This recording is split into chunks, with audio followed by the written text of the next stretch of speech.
স্বরাজ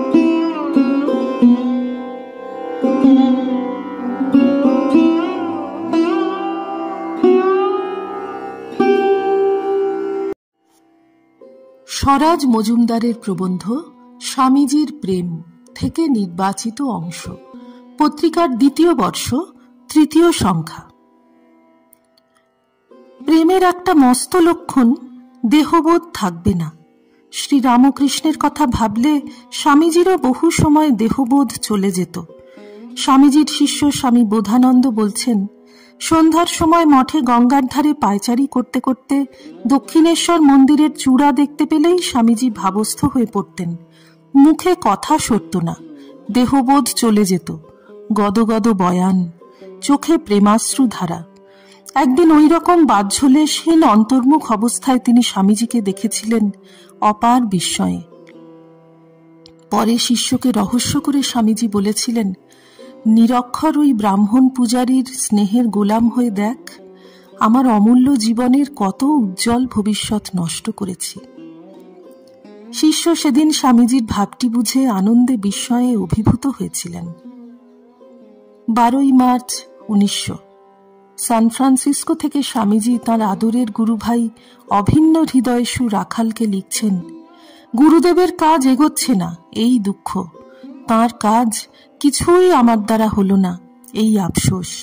তোমাদের কত গাল দিই, কটু বলি, আমি মহা নরাধম।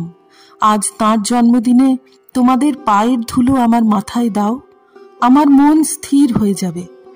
জয় গুরু, জয় গুরু, জয় গুরু, জয় গুরু। ত্বমেব শরণং মম, ত্বমেব শরণং মম।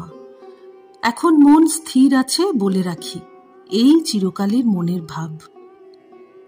স্বামী প্রেমানন্দ, স্বামী শিবানন্দ, স্বামী ব্রহ্মানন্দ প্রমুখ ঠাকুরের সন্ন্যাসী শিষ্য সন্তানেরা সকলেই একটা কথা প্রায় বলতেন, আমরা আর কি ভালোবাসি তোদের, আমরা কি ভালোবাসতে পারি?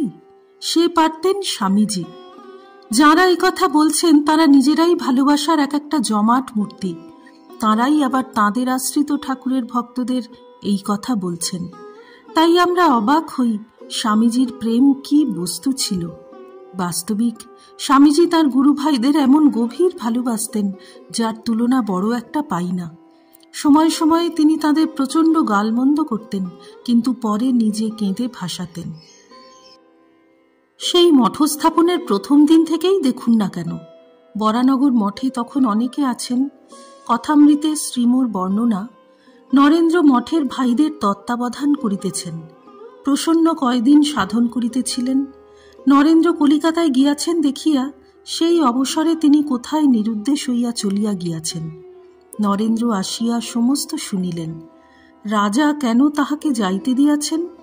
কিন্তু রাখাল ছিলেন না, তিনি মঠ হইতে দক্ষিণেশ্বরের বাগানে একটু বেড়াইতে গিয়াছিলেন। ব্যাস, স্বামীজি তো রাখাল মহারাজের ওপর ক্ষেপে লাল। বলছেন, রাজা আসুক একবার, বকব, কেন তারে যেতে দিলে? হরিশের প্রতি, তুমি তো পা ফাঁক করে লেকচার দিচ্ছিলে, তাকে বারণ করতে পারো নাই? তারপর মাস্টার মশাইয়ের দিকে তাকিয়ে বলছেন, দেখুন আমার বিষম মুশকিল, এখানেও এক মায়ার সংসারে পড়েছি, আবার ছোঁড়াটা কোথায় গেল? এই ছিলেন স্বামীজি। তখন কতই বা বয়স, বছর 22-23 হবে। তাতেই কি প্রেম! ওই বয়সেই দেখি শ্রীরামকৃষ্ণের ত্যাগ বৈরাগ্যের কথা বলে মঠের দানাদের কঠোর তপস্যায় উদ্বুদ্ধ করছেন। আবার যখন দেখছেন দানারা কঠোর তপস্যা করে শরীর পাত করার উপক্রম করছেন, তখন স্নেহশীলা মায়ের মতো তাঁদের কাছে গিয়ে বলছেন, তোরা কি মনে করেছিস সকলেই রামকৃষ্ণ পরমহংস হবি?